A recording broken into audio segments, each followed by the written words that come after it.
Today I'm going to be continuing my conversation with Dr. Sunny Smith. She's an academic physician who's probably best known as one of the most well-known physician life coaches in the country. So if you missed the first part of the interview, you definitely want to check out that episode. We're going to talk about her continuing transition to becoming a physician life coach, how that affected her peers, and what she believes is the future for doctors who may be in a state of transition, and why it's important to have a colleague or a peer help them on their journey on this episode of Bootstrap MD.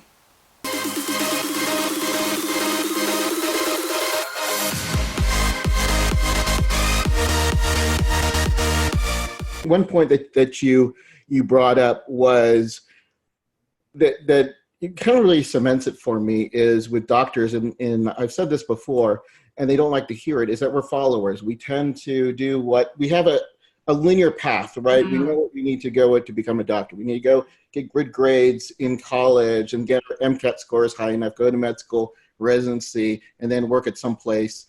And back in my day, the idea was that I would work someplace for the next 30 to 40 years, get my pension, and then retire. We know that doesn't work these days, right? And I can just imagine how it was when you went to like your first life coach conference, and it's like Maria Forleo is talking on stage. Yeah.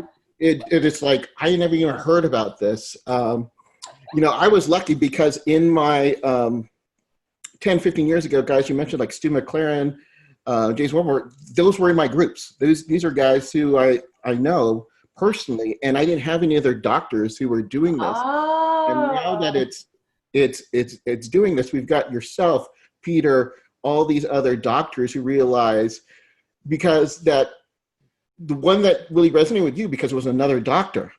Yes. It was another doctor. Yes. And we don't get exposures to that in medical school. We're reading Principles of Internal Medicine. Mm-hmm. Fauci.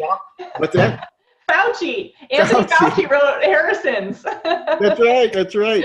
Or, but some of us are reading Tony Robbins, and some of us are reading Rich Dad, Poor Dad. And then you realize, hey, some of the stuff from the book actually works. There don't have to be MDs. And there's another way of looking at life that I think what coaching helps at is uncovering that.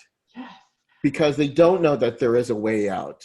And I think it integrates it. That's what I think in a way. So it's like there's the James Wedmore, Tony Robbins, Stu McLaren. Like I literally, no joke, this is not made up, like at 2 a.m, I was watching James Wedmore last night because it's supposed to be BBD right now. And I'm in Southern California, so I can go to all these events easily, right? Yeah. There's a lot of these things in Southern California. It's BBD live right now. It's supposed to be, okay, we're in a pandemic, we're on lockdown. There's no BBD live except for recorded. So anyway, so I was watching him in the middle of the night, but there's like that world. And then there's the doctor world, and they are forever separated and would never cross, right?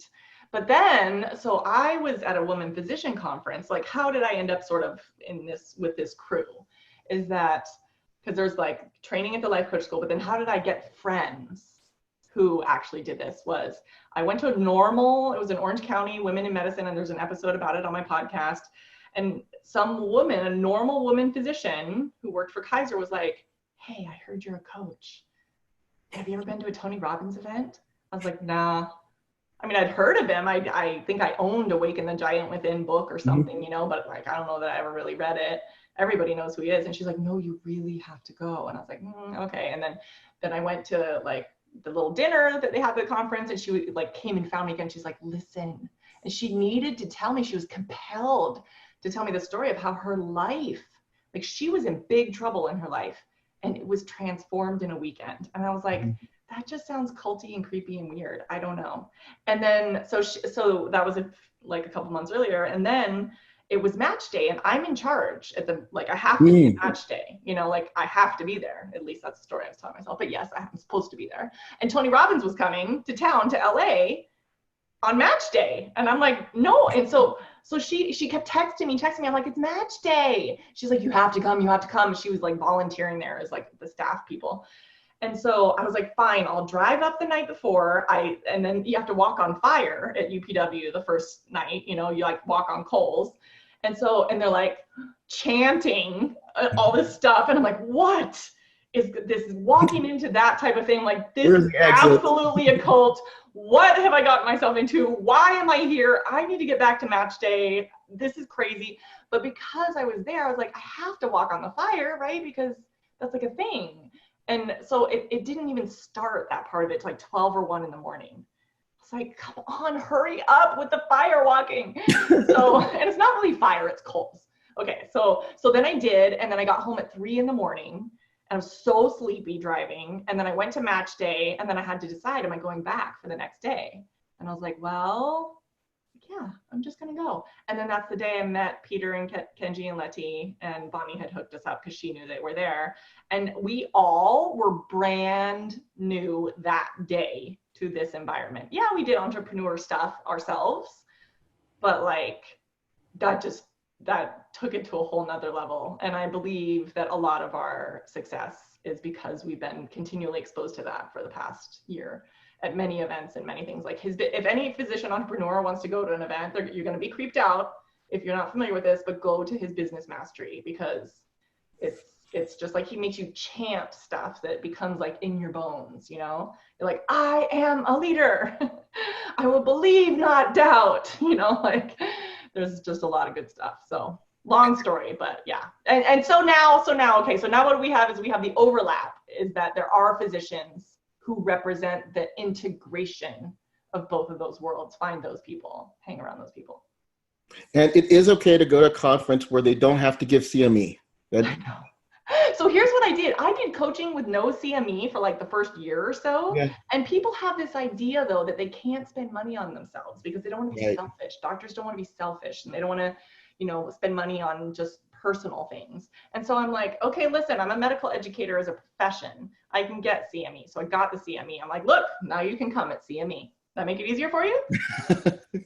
Make it justifiable? No. Yeah, and so some of it is like, some people who work with me, it's like 100% free because their employer reimburses them for the entire amount. That's amazing. And it's real. So like, the nation's leading experts in physician wellness just did a randomized controlled trial. It's published in JAMA that physician coaching. That's right. Exactly improves. They need it in the curriculum. Yeah. So like, it's for real. And we're trying to get better about doing it in med schools and residencies. It's becoming very standard. I personally think we're totally on the tipping point.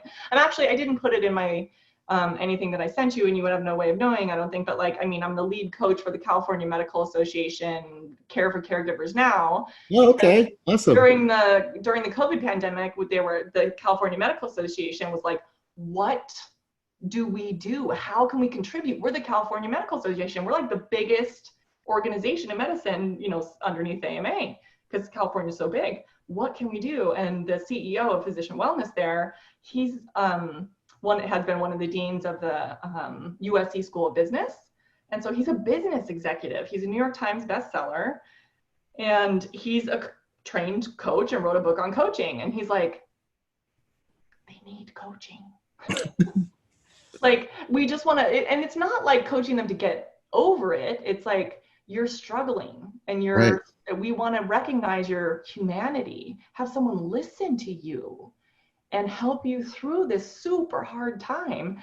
And so that gentleman called me because he's heard me speak, and he was like, listen, will you do this with me? We've got no money.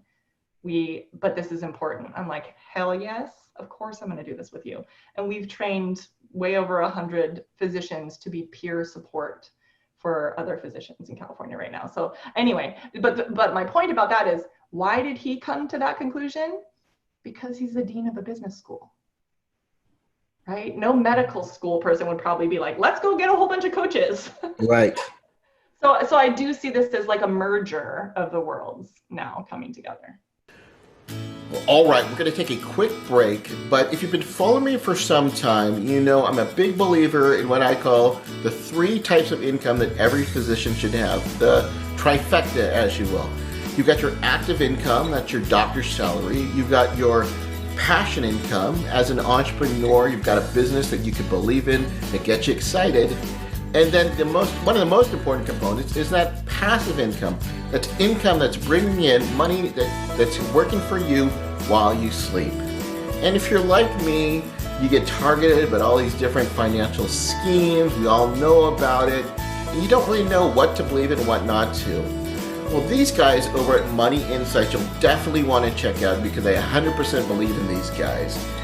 Christian and Rod over the gang over at Money Insights have got a really cool financial model that works perfectly for physicians. In fact, they almost work exclusively with physicians. If you want to find out more about them, go to bootstrapmd.com/money.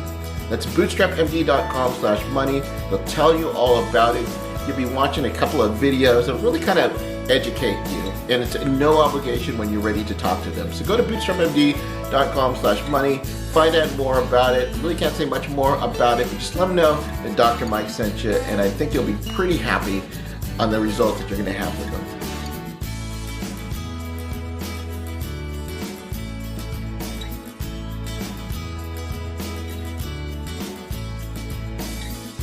Well, it's finally changing. I mean, I remember talking with a doctor, and this still resonates from years ago. She was a radiologist. She wanted to start her own business, and she says, I'm depressed. And I asked her, how long have you been depressed? I've been depressed for 25 years. Mm-hmm. But she doesn't have any avenue for where to go to. And I said, well, why are you doing something that you're depressed about? She would talk about how the thing that she hated the most was waking up. Because waking up means I can go to a job that I hate. And, well, why are you in that job? Because I have a lifestyle that I have to. Mm-hmm. You've heard it all before, mm-hmm. But it was taboo. Mm-hmm. Now we've got coaching and we have this available, but still, we're still a minority here. Not a lot still know about it, but, like yourself and others that are now enriching this with all this integrating exactly what you've been talking about, mm-hmm. this new mindset, which isn't really new. It's just a different way. Oh my gosh. What's so interesting? I love that you said that. It is this new mindset. And then right away, you're like, it isn't really new. So I was involved in this project where we flew across the world to go see the Dalai Lama to ask him what to do about physician distress. Wow. And it was amazing, life-changing. It was exactly a year ago. And he said to me, and I was, on university business, and he said to me, training of the mind. I'm like, no, but so I have to make a curriculum. I have to the system is so bad, and there's this and there's that, all these details. And he's like, suffering is in the mind, training of the mind. If they believe they can improve things or improve their life, he's like, the secret to world peace is inner peace. You need to work on their minds. And I was like, holy crap. So, and then I worked a lot with his interpreter and who has been his interpreter for 35 years and runs his own Compassion Institute now. And so they made this partnership with the university and a historic $100 million grant that we received, or gift that we received, that is incredible. But the point is, so when he comes, Jimpa is the person, phenomenal. He's pretty much the most amazing human that I've ever met. And just so that's your husband. Yeah, there's my husband, and then there's Jimpa. But the profound deep wisdom, right? That because he's a Buddhist monk, and he and he is a PhD from Cambridge, but he reads all these ancient texts from millennia, and when he comes to talk at our school, when we had the launch of the Institute, he put up a slide, I sat right next to him. So grateful, it's such a life moment to have someone like that come to your medical school, right? And be to try to teach your students the secrets to the universe and how to not suffer so much in medicine. And he got up there and he said exactly what you said. The first thing he said was, so I know this sort of neuroscience of this is new because we're studying the neuroscience of compassion. He's like, but these concepts are millennia old. Right? And all these coaching concepts, they all go back to stuff that's in ancient, not all of it, but a lot of it is in ancient Buddhist texts, right? They're arguing with reality, suffering is in the mind. There's just so much of it. Even in the Bible, ask and you shall receive. It's the wisdom, it's human wisdom. It's something that's been around from as long as people have been telling each other stories. But somehow it's become a little bit more marginalized. And interestingly, sometimes there are things we tell our children. So you'll find them in children's books or, growth mindset stuff we try to teach our kids. But as adults, we just kind of put it away. And we think it's not really for us because we're like 9 to 5, we got stuff to do. Mm-hmm. But if you just kind of have enough space, which you rarely do, because especially in the United States, we don't get that much vacation, and it's just our work ethic. It's just there's not that much downtime to have space to reflect. But when you do, these ancient truths are always available to us. We just don't make the space and time for them. So I find it very, very interesting. What are we going to do with this one wild and precious life, right? Like 45 years in, I'm like, okay, 45 to go if I'm lucky. That let's do the rest on purpose. I had an amazing life so far, right? Like I thought I might die a handful of times, but like for instance, after that bike accident, and I said to my husband, I was crying, we were both crying. I was like, I lived a good life, babe, thank you. Wow. But I made it, obviously. And the truth is, like, that's an inflection point. And now the rest gets to be more on purpose and more on my terms. So. And this is a bit amazing. And it seems like in the last 5 years, how much, you've grown in that span of 5 years and what you continue to. It's who knew you'd be talking to the Dalai Lama, right? Do you know? Oh my God, I can't. This podcast is probably way too long. You have to edit a bunch out. We're going to cut it in two, I think. We're going to do a two-parter, I think. Two-parter. Oh, that's a great idea. Two-parter. Okay. I tend to be, as you know from my Facebook posts, I tend to be loquacious. So I tend to talk a lot. But it's just my style. It's who I am. I have a lot to say, a lot of opinions. But so how I ended up there, I wasn't supposed to end up there. And I honestly believe if I did not have coaching in my life, I never would have been invited. Because, so the vice chancellor was going, and the person who was the dean of neurosciences, who became in charge of the Compassion Institute once it was funded, and it was totally his idea and doing, and he came from Stanford, he wanted to do it there, he came here 10 years ago. And so there was a meeting, and the two of them are supposed to go to India. And I'm like, I want to go. And they're like, yeah.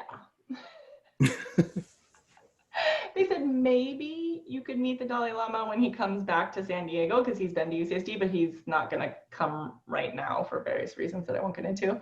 And I put on, I'm such a coach. Like, I put on my She Believed She Could So She Did bracelet. And I went into the room with Jimpa. We had to present to Jimpa. And I just lead with passion. Like everyone else actually had PowerPoints, and I didn't know we were supposed to have PowerPoints. So I just thought it was going to be like an open hour for discussion. And I was there to talk about the med student component of various things. And I just really lead with my why and my passion and why this matters. It would be a whole another 5 podcast episodes to talk about why physician health matters and why physician mental health matters. The entire society depends on our well-being. We are all patients at some point, right? We all need doctors. What if all the doctors leave, or what if there's not enough?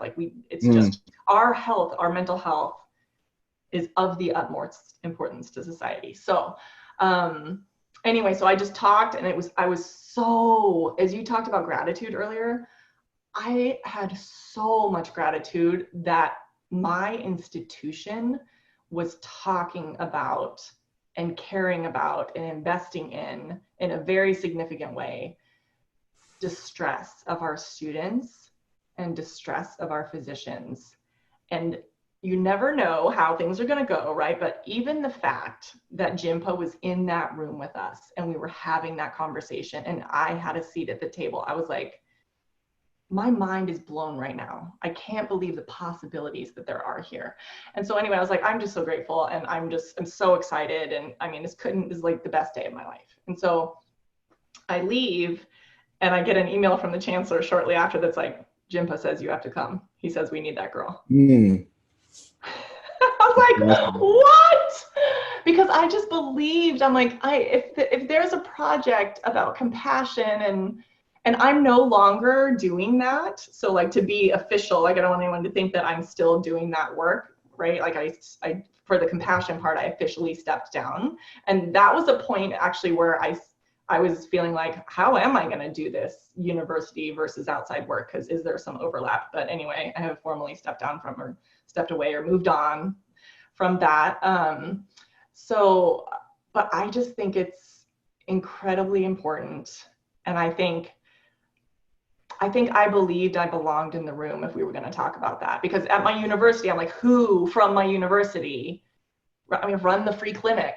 And I have various reasons and various students and various things, history, where I really care about those students' well-being. So many people do, but like, it's my heart, it's my soul.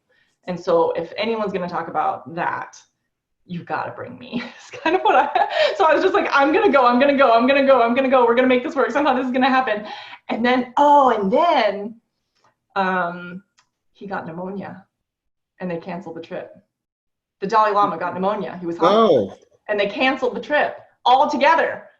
And then they moved it to a few weeks later. And then that was the date of that trial I was telling you about. I was supposed to go to trial for a $25 million lawsuit for someone who had a broken ankle. And we obviously weren't going to settle. My insurance company was like, hell no. So they wouldn't settle. They're like, it's like a broken ankle. So the other people are like, well, then we're going to take you to trial, whatever. And so they were saying I couldn't go, because you have to be here in person to go. But they're not gonna really. So anyway, so I called my lawyer. I'm like, listen, that's another she believes she could. I'm like, I know you say you can't move my trial, but you move that trial. We have to move the trial, because it was a big secret at the time that we were going to see the Dalai Lama. But I told him, and so I was like, so you have to. So I went, and it was amazing. I mean, it for me really validated exactly what I'm doing now. Training of the mind. So that it's the secret to everything. And the Buddhists have known it forever. And I just wasn't paying attention. It's always been available to me. I was just too busy to see it. And that's my thing, whether or not, whatever you believe in, whether it's God, the universe, or whatever, it always comes back is when you give, it always comes back 1,000-fold. It always seems to work that way. Yeah, I mean, that's absolutely. And there is, because again, there's the neuroscience. Like coaches in general have some idea. Some of them have some idea about the neuroscience of it. But because we were in this neuroscience institute, I was paying a lot more attention to the neuroscience of it. And here's the thing, like, there's a helper's high. It's real. Like, you get dopamine, you want to help people. So empathy is seeing someone suffering, right? Like, if I see you're suffering, like say you're bleeding or something, and I just have to watch, I'm like, oh my God, that poor guy, he's suffering, he's bleeding. That's painful, that causes distress in my amygdala. You can measure it in an fMRI. And if you even just allow me to imagine that I'm helping you, the distress and lighting up in my brain in the amygdala and the fMRI goes down. But if you actually let me help you, it really releases neurochemicals. And I think that's why I've spent my whole life running a free clinic and advising students in distress, and now a coach. It feels good to help. So help people. And then I think if you really do that with a good heart, then it comes back to you when you go into business, or when it comes time, if you're an internet person, when you do cart open. Like, if you've been helping and helping and helping, when you do cart open, people are like, I want to work with her. She's so great. Whereas if you're like graspy, greedy, you know what I mean? Like, I'm in it for me, I deserve this. They're like, who are you? Why do you want to be that way? So like, always have a heart of service. I feel like it's a continuation of the journey, but I do think in entrepreneurship, yes, you need to have boundaries, right? Like, I get a lot of requests for one-on-one coaching right now, and I have a method for that in my program, but I personally can't do it. Yeah. There's just too many people. So what I do is I group people together, and it's equally, if not more profound, to have a group that you do it with for all those reasons that we just talked about. And they still get one-on-one, but this is sort of, just 2020 for me, that I'm not personally doing all of the one-on-ones. I'm bringing in people who I know and trust. And here's what I do too, is I bring the medical education assessments and CME assessments. I'm like, Likert scale, 1 to 5. The teaching was excellent. The coaching was excellent. I have outcomes measures. And my last cohort, it's like the measures are 4.8 to 4.9 on every single item. And as a course director, I can tell you, because I reviewed many courses and many faculty evals, because I'm on committee that reviews the faculty for promotion, you never see 4.9. Like it just doesn't I run the free clinic and ours aren't that high. People love this work. It matters to them. It matters to their husband. I did like a little live Q&A last night because people have a lot of questions because physicians aren't familiar with this work. So I'm like, I'll just go on Zoom, just like we are right now, live. I'll answer any questions you have. And like a lady popped on with her husband sitting next to her, and the husband, and I wasn't coaching the husband, I was coaching the wife. He was like, this has changed my life. I'm a different person. She's a different person. He said she's a better mother. She's a better mom, wife, doctor, sister, and person. And he said, and if there's some kind of saying, what is it, like, mama ain't happy, ain't no one happy, something like that type of thing, and happy wife, happy life. He's like, this program has changed our whole family. So it's just like the ripple effect. I think it's real. People think it's woo-woo, but we do the model that I was taught in is think, feel, act, and then you get the results. So you have to change how you think first. Otherwise, the action doesn't matter, right? Because you can do all the same actions and it doesn't really come out the same if you don't believe it's gonna work. So think, feel, act. So then you go act in the world. You gather data. I love to think of it as scientific experiments. Everything you do in business is just a scientific experiment. You do something, you get some data, you begin again better informed. And you just rinse and repeat, rinse and repeat. So that's what we do with people.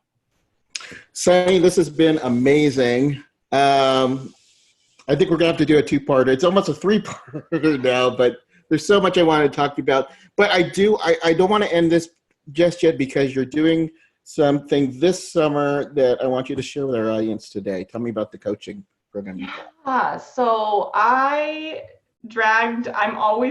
such a proponent of coaching, like in real life with my real friends and with anyone who will listen, that I kind of dragged Hala into it. I didn't drag her. I talk about how amazing it is. She saw all these things, she started experiencing it. And so now she too has gone through the program. And so both of us are going to team up together to help physicians, because I was working with a team of physicians already, and I'm still going to be working with a team of physicians, but she kind of also brings an additional level because I bring the expert coaching, all of these coaches who are amazing. And then she brings the so not only am I coach, but I also, was just running this international television show. I'm also a consultant to Facebook. I'm also like a digital, this, that, the other. She has like all these, she knows everyone. She's a great mentor, all this stuff. So has a lot of skills that a lot of physicians don't have. And so we're going to bring her, she's going to co-lead it with me. And then we're going to bring other folks who also have, because this summer in particular, let me just back up for a second and say, because of the pandemic, so I launched my last program March 1st. March 11th, there was a pandemic. So I spent, no joke, and I was still doing one-on-ones until just now. Like I've been cutting back. So, and I do a lot of groups. So not all of them, I do a lot of groups. So I coached hundreds of hours of physicians myself during a pandemic where they saw their income go completely away, completely. We never thought our income would go away. I mean, that's the one thing as a physician we always knew. Right. No matter what, no matter what happens in the economy, everything could tank. We're still going to make six figures. There'll always be sick people. Yeah, and we went from multiple six figures to zero. And not only temporary zero, fired, furloughed. Filing for unemployment. No joke. Filing, this is not a joke. People think this is a joke. No, they're filing for unemployment. And they're in the red. Because if they have that heart where they own their own practice and they want to keep their staff, some of them are working. These are real people. I'm not making up these stories, right? Working full time for $0. And there are many people whose practices were like, well, we're just going to take $0 for 3 months as physicians because we want to pay the staff. And some people are still in the red, right? In the red, and they're working. Like, can you imagine any other worker that was like, okay, it's going to cost you $30,000 to go to work this month. You want to go? No. No. So anyway, so because I was coaching so many people for so many hours on so many different things through this pandemic, I mean, we had to coach through the N95s, we had to coach through, you're going in to see your first COVID patient. We had coaches who got COVID. We had clients who got COVID. Like, this is legit. It's real. You have enough people, you get enough exposure to all this stuff. So, and people started asking me how. I never intended to be a business coach. I'm a wellness person, right? But they're like, how do you do it? I see you doing it. How can you tell me this? Can you tell me that? And then Peter's conference came, and almost every one of my personal sessions started being like, so I'm seeing this person in the summit, and they would give all kinds of examples. And this is what I'm thinking for me. And I'm seeing this, and this is what I'm thinking for me, and I'm seeing this. And so we had been talking about what the next version, because my program was set to wrap up at the end of May, what the next version of it would be. And so that's why the next version of it, I'm very purposely bringing in successful, multiple six-figure businesses that are physicians who also practice clinical medicine. But they are practicing clinical medicine because they want to. It's on their terms. And they know what it's like to be in an arena. They know what it's like to have all kinds of stuff happen. And I'm like, and so I just asked them, I'm like, will you come in? Will you come in? You remember how I have this great coaching program? They all know, will you come in? And because I teach in their courses, like, Letty and Kenji teach on real estate. So I come do the coaching. Or Bonnie did money, so I came in and did the coaching. And so I'm like, will you guys come and be an example of what is possible for my people, and be mentors, and be advocates, and be advisors? And they're like, yeah, of course. So that's what we're gonna do. We're gonna do life, because it's all about life, right? Like everything is integrated. And then for those who are interested, and everybody who listens to your podcast obviously would be interested or they wouldn't be listening, there will be intensive business guidance as well. Am I going to be Stu McLaren or James Wedmore or Amy Porterfield? No, you can get that stuff elsewhere, right? But like, we are going to be, how do physicians do this? What do you need to know? And then guide people. Okay, what's your first step? They come up with it. Okay, next week.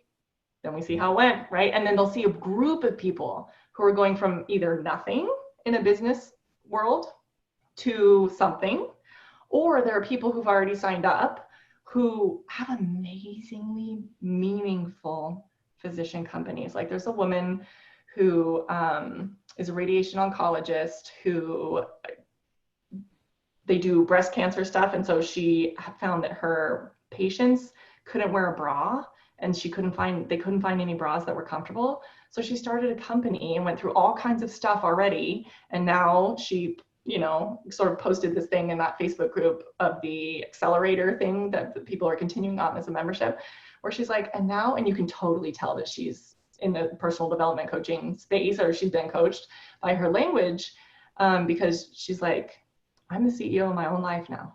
Like, there was a lot of failure, and all that failure brought me to the model that I have now of what I'm doing. And that's why I'm doing it well.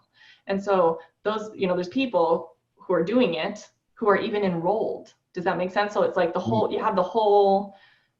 it's like having a first year, second year, third year, fourth year med student, along with the residents, along with the junior attendings, along with the senior attendings. And it's like, see one, do one, teach one is the way I think it is. Yep. It's something we know, something we believe in, something we know works. Medicine is an apprenticeship. That's what medicine is. It's like being a carpenter, but different, but you see the person ahead of you and you're like, oh, this is how you examine lungs, tell a patient they have cancer, whatever it is. It's an apprenticeship. You watch and then you emulate. So that's sort of what this is. And again, for those who aren't interested in business, that's totally fine, because we're separating the business calls, because that's what my coach does too. She has life calls and then she has business calls, and it works really well. So, and then we'll have the like ask the experts type of thing. So thank you so much I've been talking about that for very long. Thank you so much for asking and being so interested. That's awesome. And it sounds like, though, the business in life. I should bring you. You're getting an invitation this very second. This has been amazing. We could talk to you, so much life experience. You didn't read this in a book. No, you got to do it. You just lived it. And so many principles that you've mentioned, definitely we're on the same wavelength. Thanks again, Dr. Sunny Smith. We'll have a link to the program on the show notes here. Any last words of advice before we end the call today, or calls today? Ooh, that's a really good question.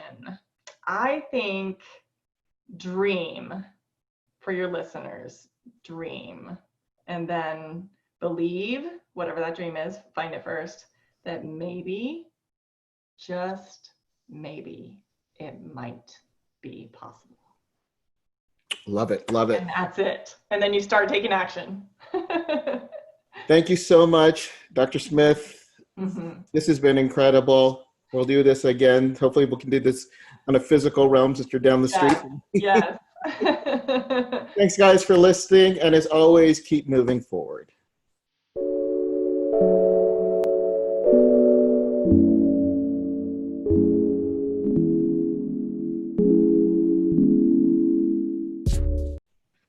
Wow, that was a lot. That was a lot. That was good. We could have stopped at any point, and you can edit it any way you want. Yeah.